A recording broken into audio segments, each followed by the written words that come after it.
दोस्तों, good morning. आप सब कैसे हैं?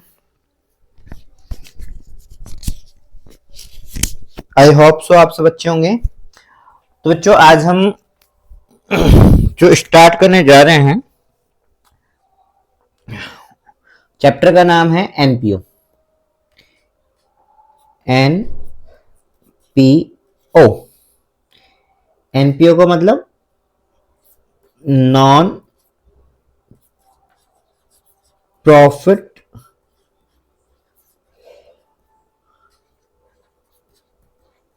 ऑर्गेनाइजेशन। ठीक है, क्लियर? बेटा, इसमें कौन कौन इंक्लूड किया जाता है? इंक्लूड्स कौन कौन है इसमें?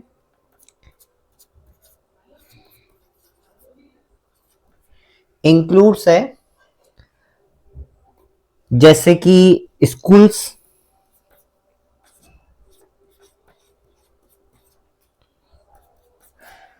जैसे कि हॉस्पिटल्स,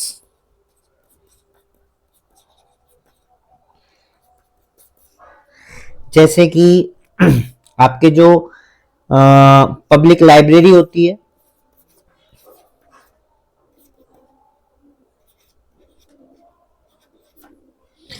पब्लिक लाइब्रेरी है, जैसे कि आपके other educational institution, educational institution, ठीक है, जैसे कि स्पोर्ट्स क्लब, जैसे कि आपके हेल्थ क्लब,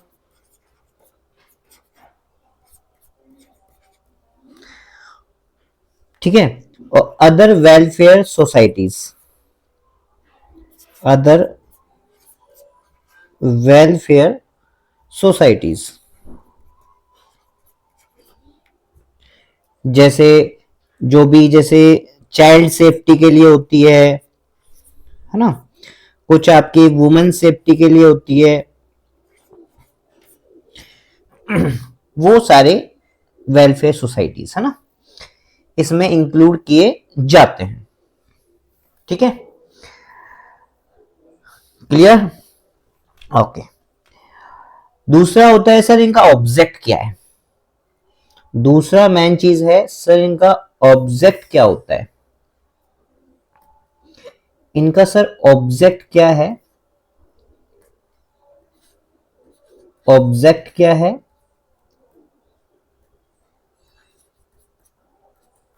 और ये क्या करते हैं?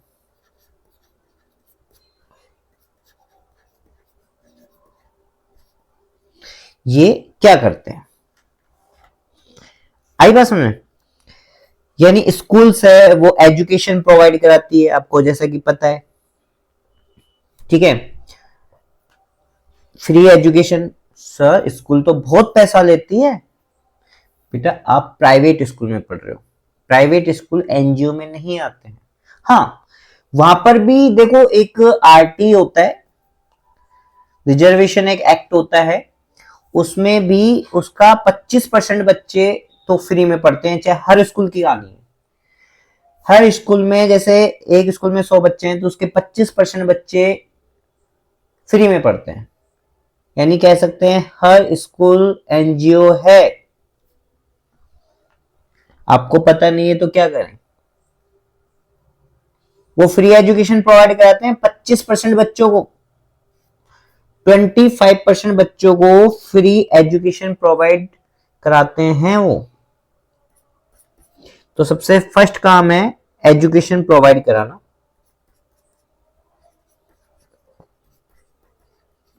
ठीक है। सेकंड है मेडिकल रिलीफ प्रोवाइड कराना,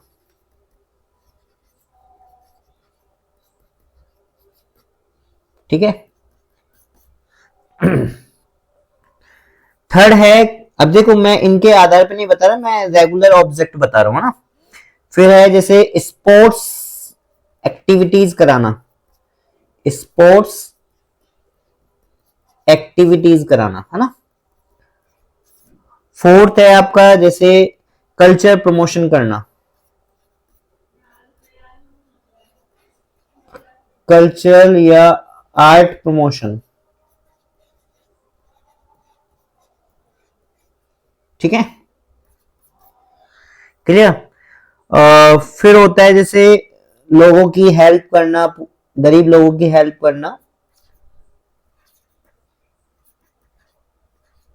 रिलीफ टू पुअर। ठीक है, फिर जैसा कि आप इसमें शामिल कर सकते हो कि एनवायरमेंटल अवेयर कराना। ठीक है, एनवायरमेंटल अवेयर कराना, है ना, कि पेड़ पौधे नहीं काटने चाहिए, है ना।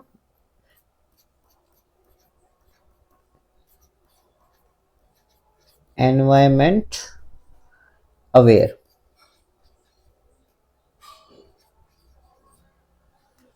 ठीक है, ये सब इनका काम होता है एनजीओ का, ये सब एनजीओ का काम होता है।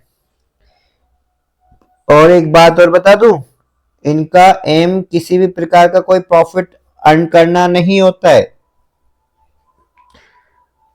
ठीक है, तो मैं लिख देता हूं, no aim of earning profit,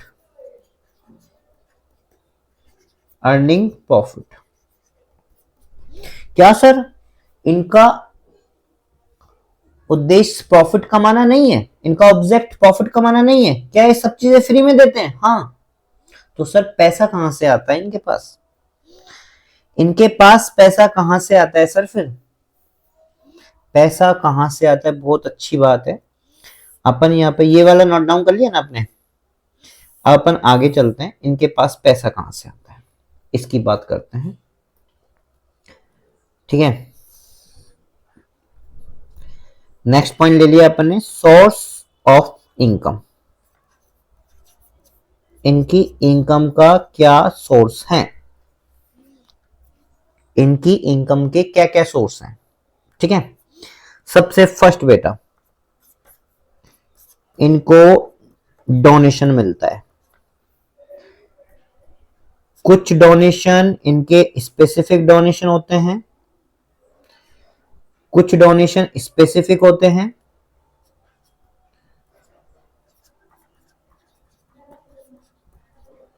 specific donation होते हैं, और कुछ जनरल डोनेशन होते हैं।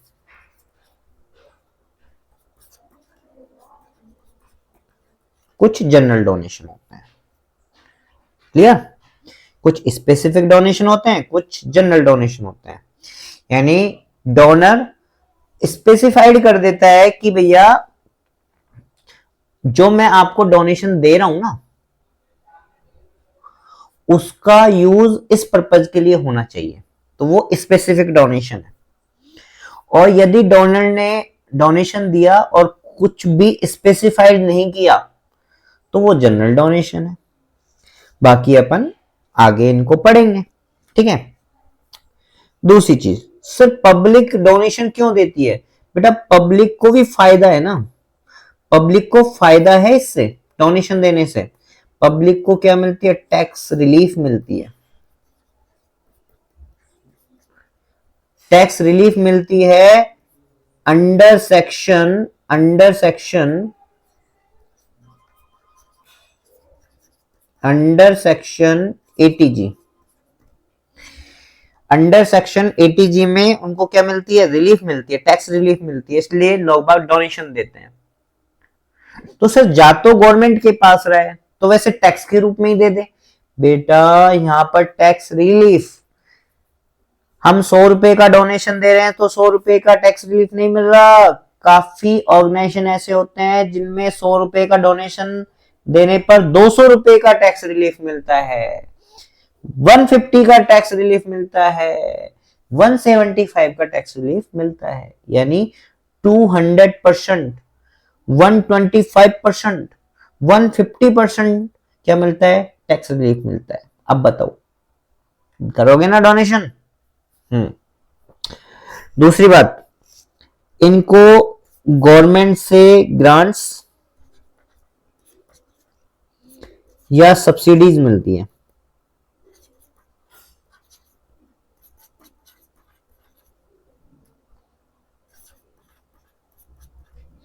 गवर्नमेंट से क्या मिलती है, ग्रांट्स या सब्सिडीज मिलती है। इनको इनके मेंबर्स से फीस मिलती है, मेंबरशिप फीस भी मिलती है।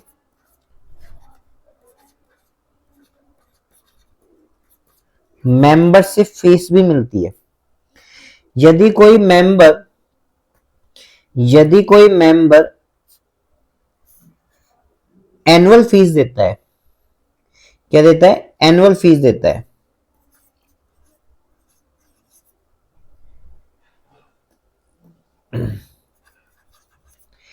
एनुअल फीस देता है, तो उसे बेटा हम पता है क्या बोलते हैं,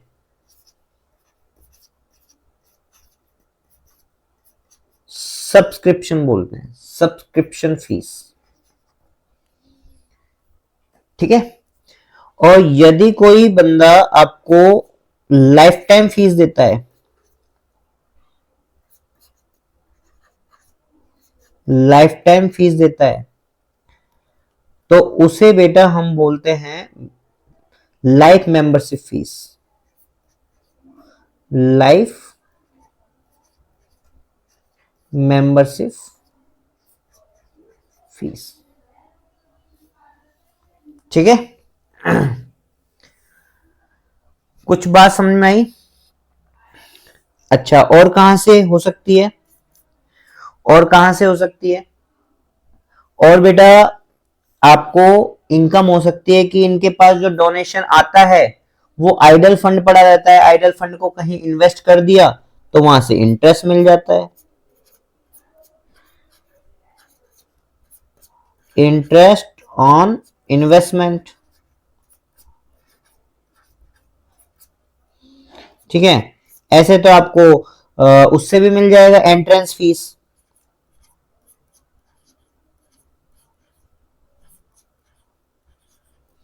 ऐसी बहुत सारी इनकम्स हैं,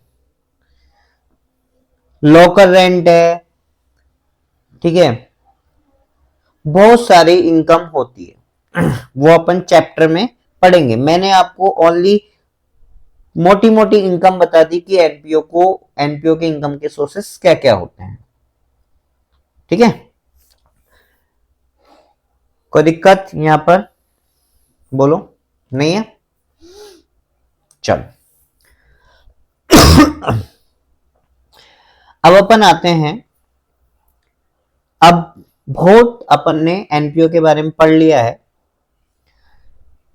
तो अपन आते हैं यहां पर अब एनपीओ की डेफिनेशन। बहुत अपन लास्ट में जाके नहीं एनपीओ की डेफिनेशन पढ़ रहे हैं बेटा, क्लियर? एनपीओ की डेफिनेशन आप बहुत लास्ट में पढ़ रहे हो, है ना? तो लिखो, meaning of meaning of meaning of NPO, NPO लिखो फटाफट। NPO refer to a organization, NPO refer to the organisation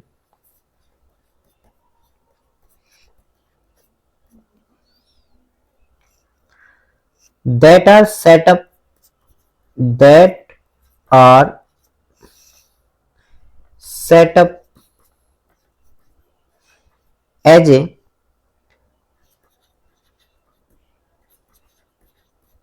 charitable institution,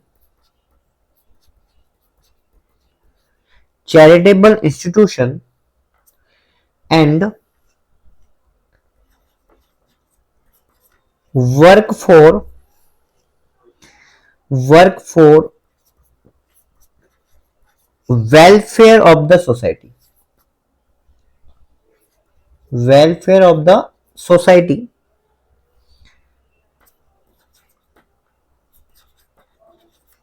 without the motive of earning, without the motive of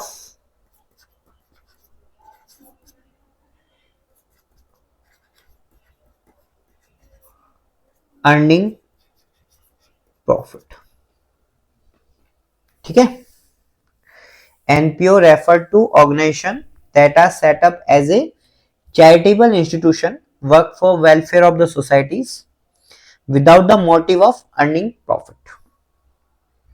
Clear? आगे बात समझ में? अच्छा जी सर, हमने NPO कभी देखा नहीं सर। स्कूल देखते तो हो, हॉस्पिटल्स है ना सर, कैसे विश्वास करें हम उन पे? स्कूल हॉस्पिटल पे कैसे विश्वास करें? वो तो सारे पैसे लेते हैं। तो आप चाहते हो कि एनपीओ को आप किस रूप में देखना पसंद करोगे, है ना? इसका मतलब यही है। लिखो, जनरली जो एनपीओज है, जनरली जो एनपीओज है वो कॉन्स्टिट्यूट होती है,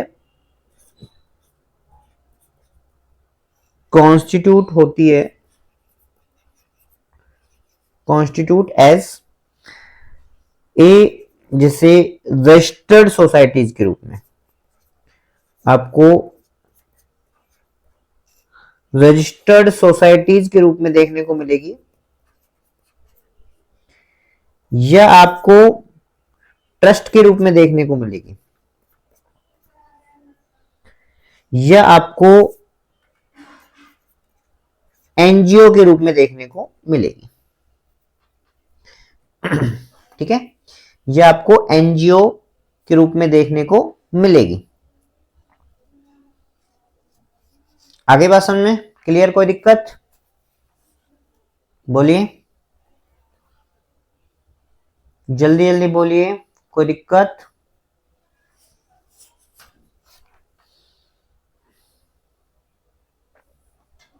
ठीक है, आगे चले, आगे चले, चलो आगे चलते हैं। आगे अपन को बात करनी है छोटी छोटी पॉइंटों पर, छोटे छोटे पॉइंटों पे बात करनी है कि इंपॉर्टेंट पॉइंट के नाम से आप लिख सकते हो, इंपॉर्टेंट पॉइंट्स।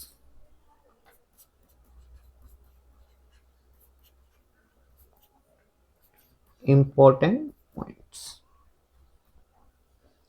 जैसा कि फर्स्ट पॉइंट है आपका कि जो एनपीओ होता है वो एक लीगल एंटिटी होता है, लीगल एंटिटी होता है जो सेपरेट होते हैं, जो कि सेपरेट होते हैं from its members.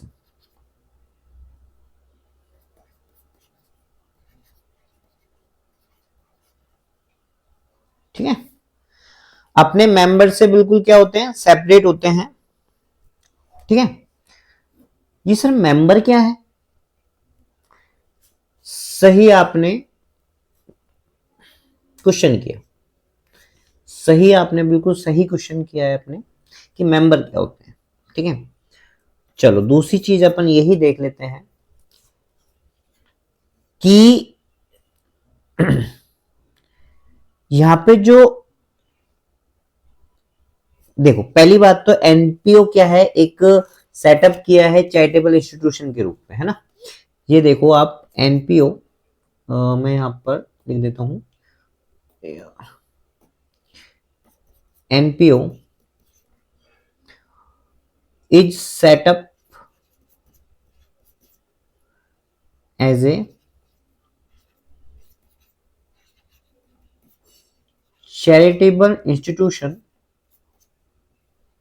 charitable institution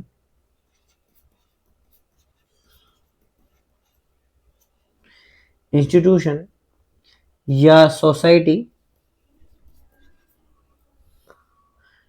ठीक है, इसमें कोई ओनर नहीं होता, इसका कोई ओनर नहीं होता। No one can become the, can become the owner, can become the owner, become the owner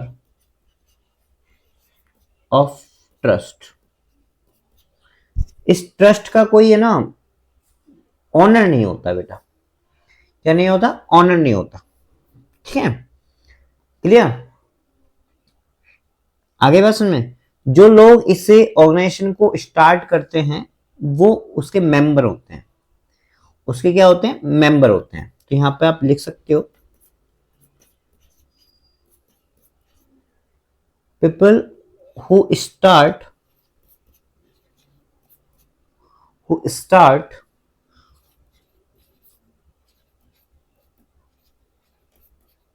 organization, they become member, they become member, वो मेंबर बन जाता है ऑफ इट। यानी आप इसे दूसरे नाम से सब्सक्राइबर भी बोल दो। इसे क्या बोल दो? सब्सक्राइबर। ठीक है, इस ऑर्गेनाइजेशन का जो सब्सक्राइबर होता है उसको अपन मेंबर बोलते हैं। ठीक है, लेकिन सर इसे मैनेज कौन करता है? मैनेज कौन करता है? बिल्कुल बेटा, ये इसमें जो पैसा, मोटा पैसा जो लगाते हैं ना वो ट्रस्टी लगाते हैं। मोटा पैसा जो लगाते हैं ना वो ट्रस्टी लगाते हैं। दीज ऑर्गेनाइजेशन, और वही उसे मैनेज करते हैं। दीर्घ ऑर्गेनाइजेशन, लेकिन ऑनर तो वो भी नहीं होते। These organization are manage by trustee, उन्हें ट्रस्टी बोल दो या मैनेजिंग कमेटी बोल दो, या आप क्या बोल दो? मैनेजिंग कमेटी बोल दो।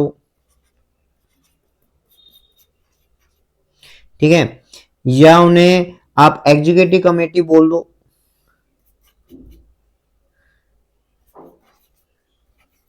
एग्जीक्यूटिव कमेटी बोल दो।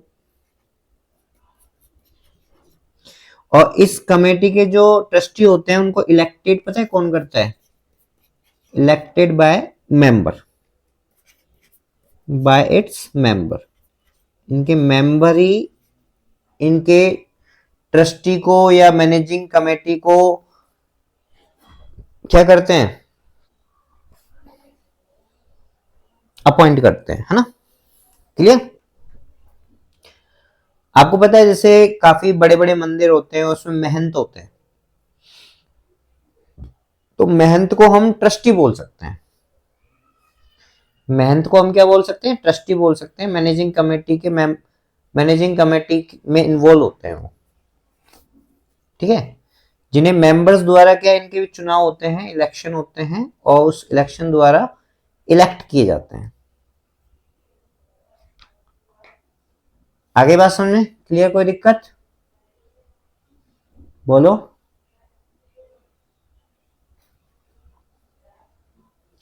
बोलो बोलो फटाफट। चलो, तीसरी बात आती है, तीसरी बात आती है इनके अकाउंट्स पर। ये कौन कौन से अकाउंट्स प्रिपेयर करते हैं सर, ये बताओ। ये कौन कौन से अकाउंट्स प्रिपेयर करते हैं? करें नेक्स्ट आगे। सर ये बताओ कि ये कौन कौन से अकाउंट्स प्रिपेयर करते हैं। ठीक है, तो मैं आपको इसे दो पार्ट में बांटूंगा।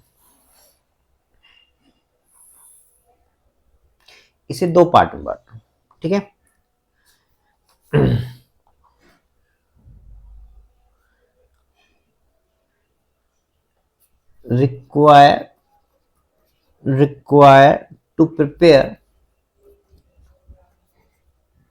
require to prepare financial statement,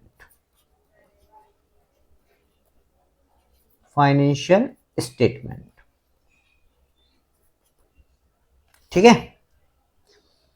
आगे बात सुने। तो बेटा यहां पर दो मैं पार्ट ले लेता हूं, एक तो एनपीओ के लिए, एक पीओ के लिए। एनपीओ मतलब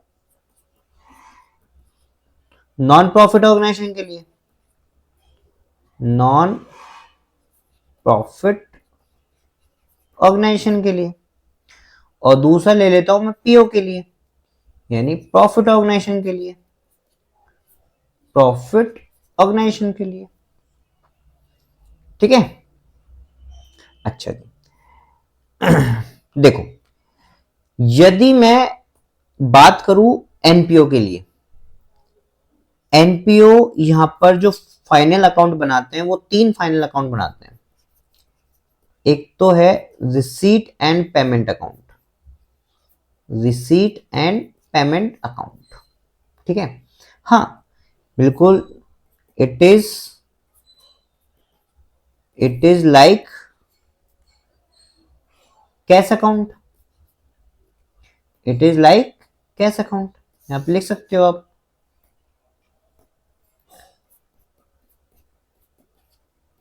it is like cash account. ठीक है, दूसरा अकाउंट बनाते हैं, दूसरा अकाउंट बनाते हैं ये income and expenditure account, income and expenditure account. ये भी आपके like P and L account की तरह होता है। It is like profit and loss account.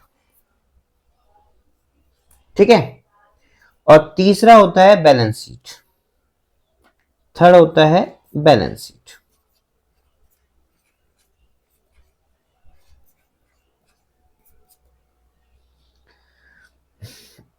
और प्रॉफिट ऑर्गेनाइजेशन क्या बनाते हैं, प्रॉफिट ऑर्गेनाइजेशन क्या बनाते हैं, अपने फाइनेंशियल अकाउंट वो बनाते हैं बेटा, जैसे आपका trading account, trading account, profit and loss account and balance sheet. बात समझ में आई कि नहीं, बोलो बोलो, क्लियर है, क्लियर है क्या, बोले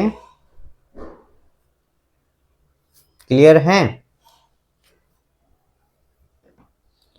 तो आप मुझे सर एक बात बताओ, मेरा सर एक क्वेश्चन अराइज हो रहा है, पता नहीं क्यों आप टॉपिक पढ़ाते जा रहे हो, मुझे हर स्टेप पर एक क्वेश्चन अराइज हो रहा है।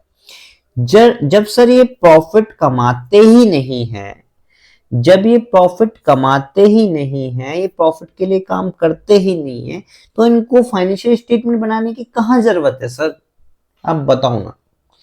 सर ये प्रॉफिट जब कमाते ही नहीं है, एनपीओ जब प्रॉफिट ही नहीं कमाते, तो इनको अपने फाइनल अकाउंट बनाने की कहां जरूरत है।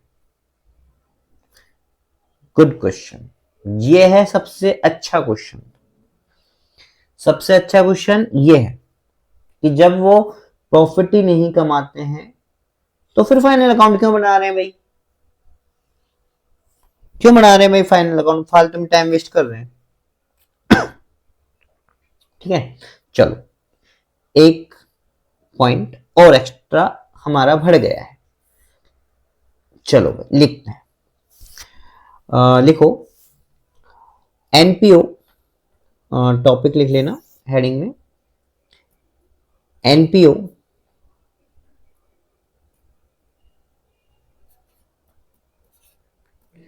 NPO do not work for profit,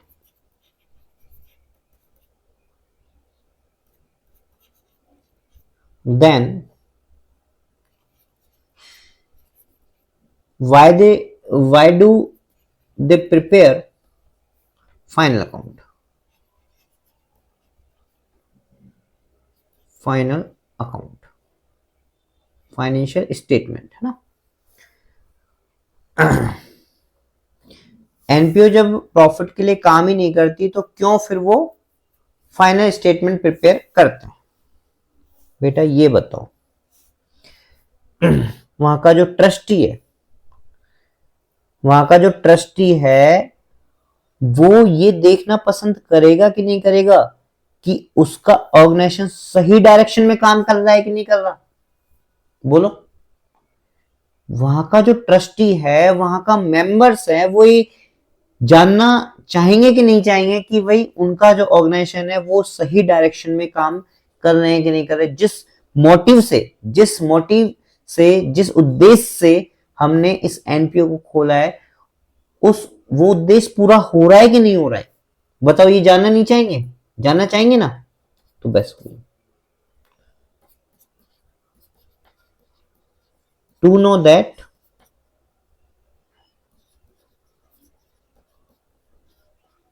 organization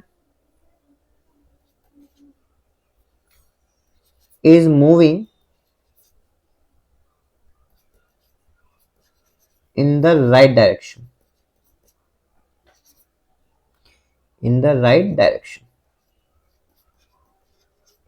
ठीक है। सेकंड बात, भैया चलो अपन प्रॉफिट कमाने के लिए नहीं बैठे, लेकिन अपन ये तो देखना चाहेंगे ना कि अपना फंड कैसे कैसे यूज हो रहा है, कहां कहां यूज हो रहा है, इफेक्टिवली यूज हो रहा है कि नहीं हो रहा है, ये तो जानना चाहेंगे ना? नहीं जानना चाहोगे? बताओ, ये तो जानना चाहोगे ना कि ऑर्गेनाइजेशन कैसे फंड को यूज ले रहे हैं? नहीं जानना चाहोगे? भाई पब्लिक का फंड है, पब्लिक को शो करना पड़ेगा आपको, तो आपको सारे अकाउंट्स प्रिपेयर करने पड़ेंगे, भाई कहां कहां कैसे कैसे पैसा आया, कैसे कैसे यूज लिया। ठीक है, तो लिखो next, to know that how an organisation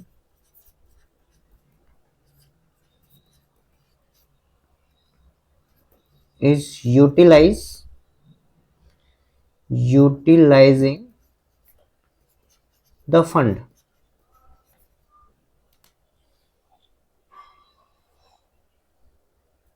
ठीक है, क्लियर। तीसरी चीज कि ऑर्गेनाइजेशन एनपीओ की सारी इंफॉर्मेशन मेंबर्स को दे रहा है या नहीं दे रहा। मेंबर्स को इंफॉर्मेशन देना जरूरी है भैया, पैसा तो उन्हीं का लगा हुआ है, मेंबर्स का, ट्रस्टी का। आप उनको इंफॉर्मेशन नहीं दोगे क्या? देनी पड़ेगी बेटा, सारी नेसेसरी इंफॉर्मेशन मेंबर्स को देनी पड़ेगी। ठीक है, to know that the organization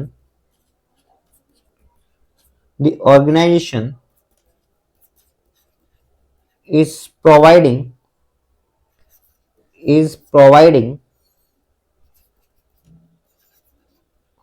all necessary information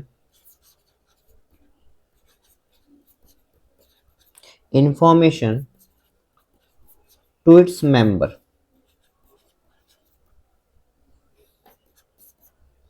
ठीक है, नेक्स्ट बात है कि भैया जो ऑर्गेनाइजेशन की जो रूल्स एंड रेगुलेशन बनाए गए हैं, एनपीओ के लिए रूल्स एंड रेगुलेशंस जो बनाए गए हुए हैं, वो प्रॉपरली फॉलो किए जा रहा है या नहीं किया जा रहा है ऑर्गेनाइजेशन द्वारा? Are followed by organisation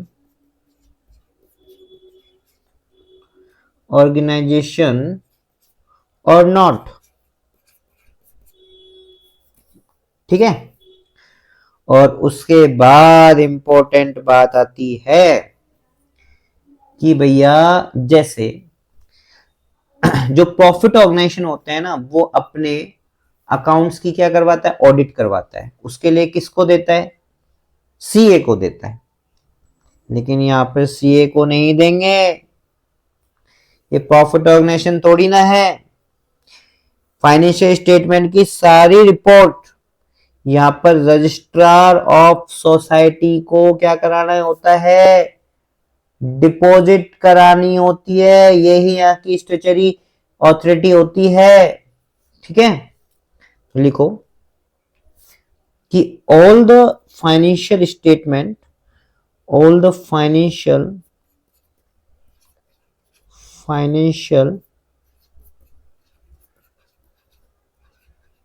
statement and reports are submitted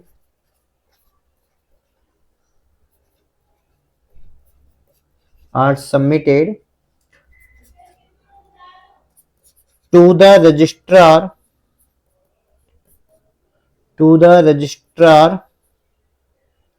of society, जो कि एक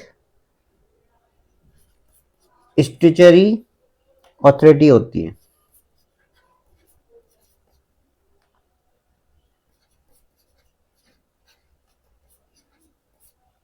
स्टेचुटरी अथॉरिटी होती है। आगे बात समझ में क्लियर, कोई दिक्कत? चलो भाई साहब, ये काम होता है एनपीओ का, ये काम होता है एनपीओ का बेटा। समझ में आ गई क्यों अकाउंट्स बनाए जाते हैं, क्या बात है, सब कुछ क्लियर? ठीक है, चलो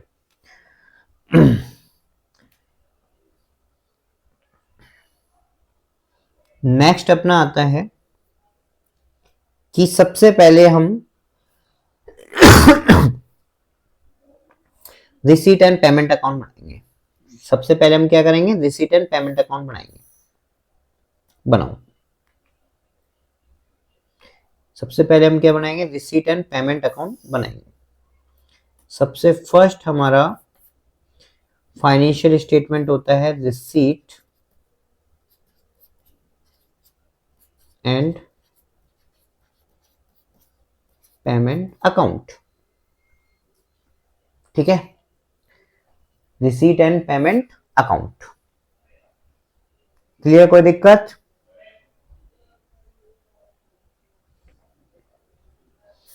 क्लियर है?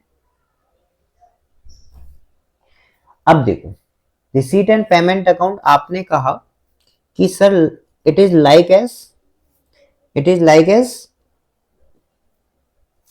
Cash account. आपने बोला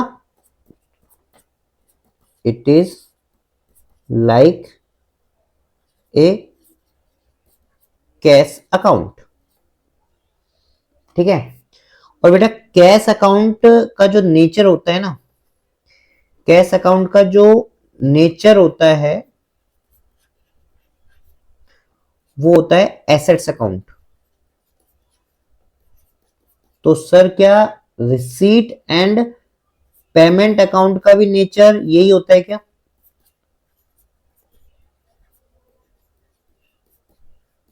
बिल्कुल बेटा, इसका नेचर भी सेम यही होता है। जैसे कैश अकाउंट का नेचर क्या होता है, एसेट्स अकाउंट होता है, रियल अकाउंट होता है ना, यानी रियल अकाउंट। तो इसका भी क्या होता है, रियल अकाउंट ही होता है। बोलो, कोई दिक्कत? ठीक है, ठीक है। अच्छा, तो सर डिफरेंस क्या है फिर कैश अकाउंट में और इसमें, डिफरेंस क्या है? थोड़ा सा बताओ ना, डिफरेंस क्या है फिर, है ना? कैश अकाउंट और इसमें डिफरेंस क्या है, ये थोड़ा सा एक्सप्लेन करो प्लीज। रिसीट करते हैं बेटा लोग, रिसीट एंड पेमेंट अकाउंट, एक तरफ लिख दिया अपन ने कैश अकाउंट। ठीक है, चलो आपको पता है रिसीट एंड पेमेंट अकाउंट जो होता है ना, वो तो हम at the end of the year बनाते हैं। It is prepared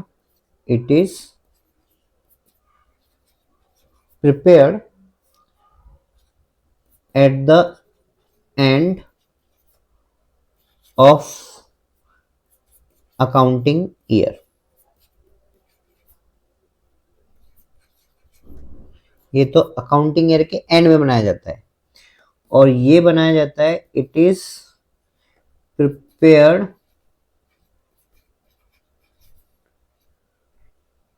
on daily basis. Daily basis पे बनाते हैं। तो आपको पता है जब डेली बेसिस पे, और तो इसमें तो डेट का कॉलम होगा ही नहीं, तो यहां पर लिखेंगे there is no date column. Date का कॉलम होगा ही नहीं, और यहां पर क्या होगा, डेट वाइज रिकॉर्ड किया जाएगा, तो इसमें डेट का कॉलम रिकॉर्ड किया जाएगा। इट रिकॉर्ड्स ऑल ट्रांजेक्शन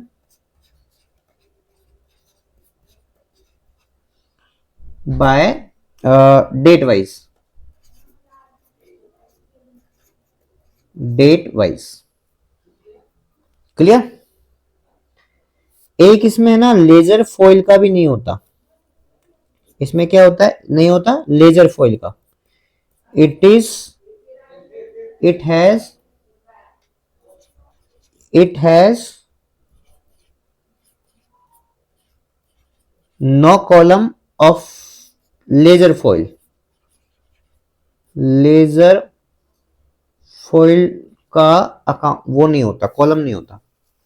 इसमें सेपरेट होता है, इसमें सेपरेट वो कॉलम होता है। आगे बात समझ क्लियर। ये एक दो पॉइंट है जिसकी वजह से रिसीट एंड पेमेंट अकाउंट और कैश अकाउंट डिफर हो जाता है, बाकी बिल्कुल सेम टाइप से होता है। ठीक है, अब बताओ आगे चले। इसका सर फॉर्मेट, इसका सर फॉर्मेट क्या होगा, बिल्कुल बनाएंगे, बिल्कुल बनाएंगे, बिल्कुल बनाएंगे। ठीक है, इसका फॉर्मेट आज ही बनाएंगे। और ठीक है, बनाएं, चलो।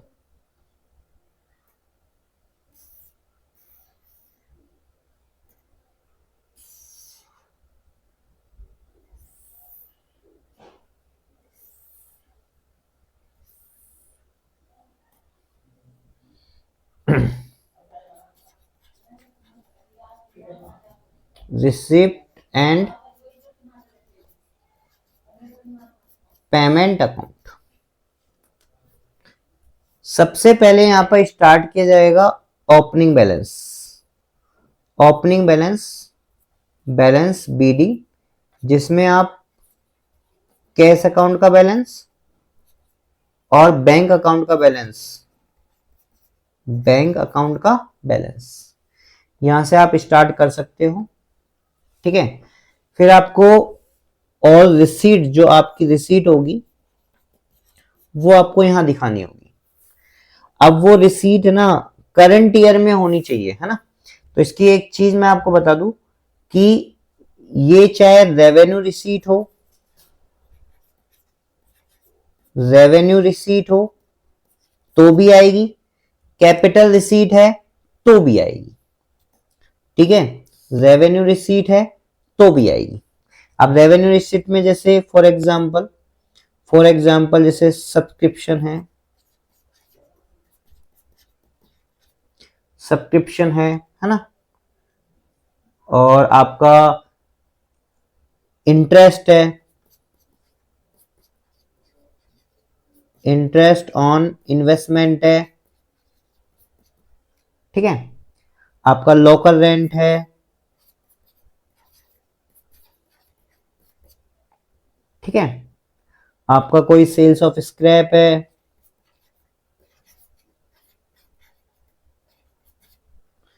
ठीक है, ये सब चीजें इसमें आती है। वैसे तो अपन बहुत सारी चीजें अपन पढ़ेंगे।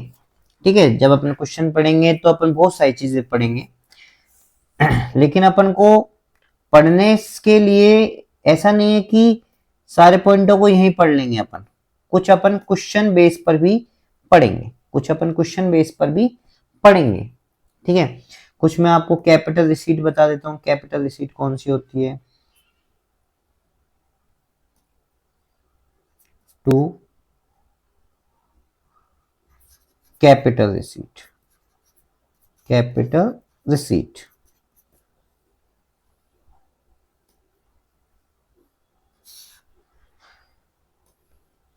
जैसे स्पेसिफिक डोनेशन,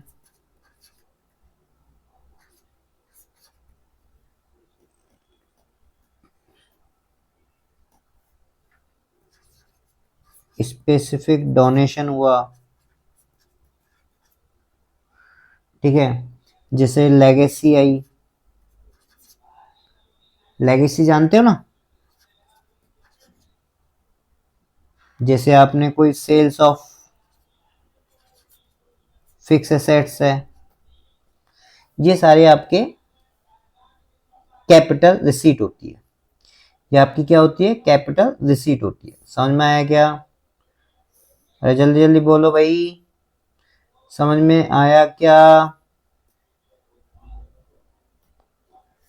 आया? आ गया?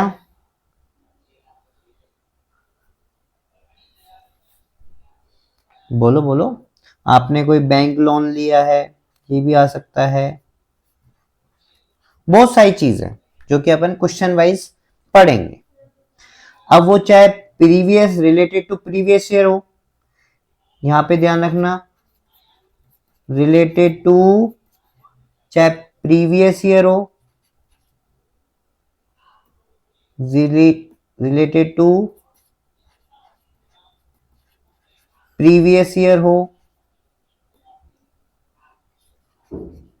करंट ईयर हो, या नेक्स्ट ईयर हो, कोई से भी ईयर से रिलेटेड हो सकती है। आगे बात समझ में, कोई से भी ईयर से रिलेटेड वो हो सकती है। आगे बात समझ में। ऐसे ही इधर होते हैं आपके जितने भी पेमेंट्स, बाय पेमेंट्स, पेमेंट भी आपके रेवेन्यू नेचर के, रेवेन्यू पेमेंट्स,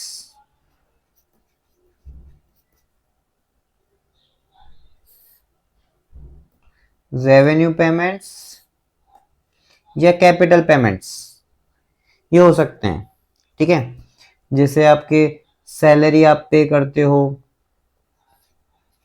आप सैलरी पे करते हो, आप कोई है ना, आप कोई ऑफ पोस्टेज के एक्सपेंसेस है, ठीक है, आपका कोई रेंट का एक्सपेंसेस है, रेंट पे करते हो, आप कोई है ना प्रिंटिंग स्टेशनरी का खर्चा हो रहा है,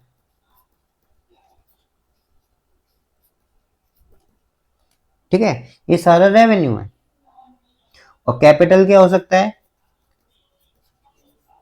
कैपिटल पेमेंट हो सकता है आपका, कैपिटल पेमेंट हो सकता है, जैसे आपने कोई repayment of loan,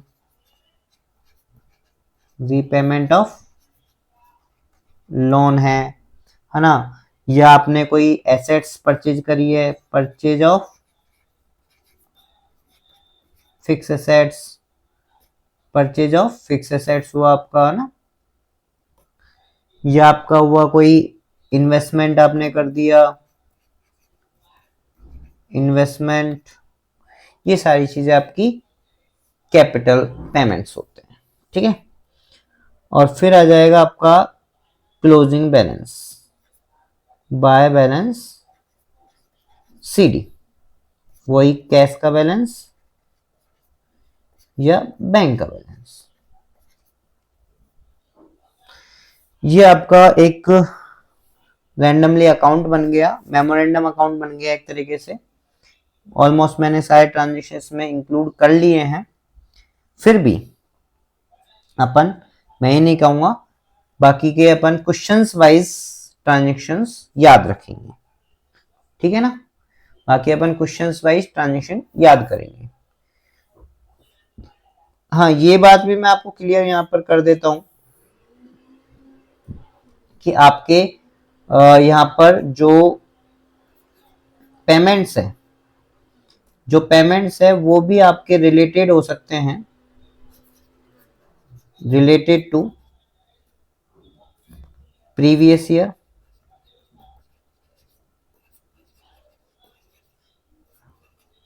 current year और नेक्स्ट ईयर। ठीक है, किसी भी ईयर से रिलेटेड हो सकते हैं, बस अपन ने पेमेंट इस साल की है। क्लियर है? आगे बात समझ में क्लियर? चलो, आज के लिए इतना ही, फिर अपन कल रेगुलर अपनी क्लास रहेगी। Okay, clear? चलो, बाय।